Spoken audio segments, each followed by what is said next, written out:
som chcela spomenúť, sú predložené správy, lebo sa o tom veľa rozpráva, o možnej privatizácii majetku. Chcem zopakovať a nahlas zdôrazniť už neviem koľkýkrát. Vláda Slovenskej republiky nebude nikdy privatizovať strategické podniky. Nikdy. Opakujem to znova a znova. Zároveň chcem podčiarknuť, že bude uvažovať o tomto nástroji len v situáciách, ako sú zadefinované presne v programovom vyhlásení vlády. Tá otázka vstupu investora sa dotýka podnikov, firiem, ktoré sú dlhodobo v obrovských dlhoch. To ani nie je privatizácia. Pretože ako predáte dlhy však,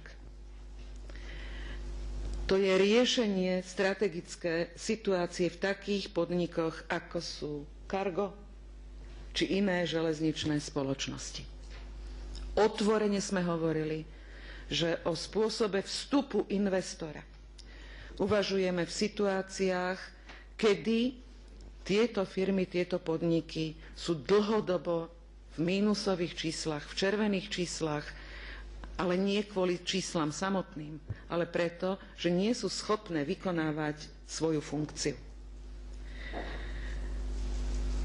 Chcem sa ohradiť za celú vládu Slovenskej republiky proti nehoráznym útokom na túto vládu a dávania prívlastkov, ktoré jednoducho nepatria.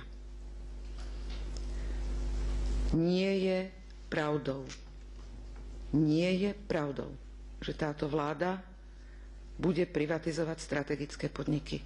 Nie je pravdou, že bude privatizovať podniky, ktoré vytvárajú zisk a sú úspešné. Spoločnosti budeme riešiť individuálne z hľadiska ich postavenia situácie a že predloží Fond národného majetku alternatívne riešenia vhodné pre tú, ktorú teplárenskú spoločnosť, vrátane možných projektov privatizácie týchto spoločností, vrátane ale alternatív s účasťou samospráv a vyšších územných celkoch v týchto spoločnostiach.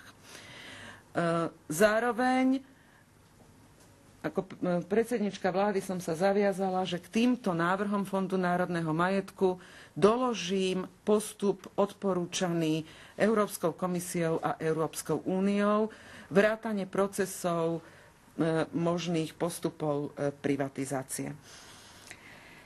Je rozhodnuté, teplárne ideme predávať. Také je dnešné posolstvo vlády. 6 teplární sa rozhodla predať súkromným investorom, ešte však nevie, či ich predá celé. Opozičný Smer tvrdí, že koalícia sa chce na privatizácii nabaliť a ceny tepla pôjdu hore.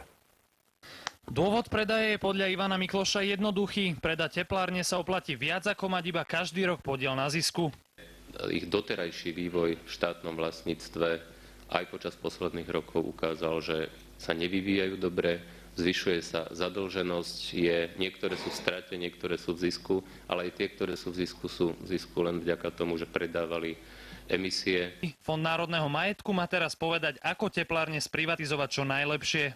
Žiadajú doplniť za každú tepláreň zvlášť ešte alternatívy možného vývoja, teda možného predaja. Robert Fico obvinil Ivetu Radičovú z klamstva, pretože voličom pred voľbami povedala, že sa privatizovať nebude.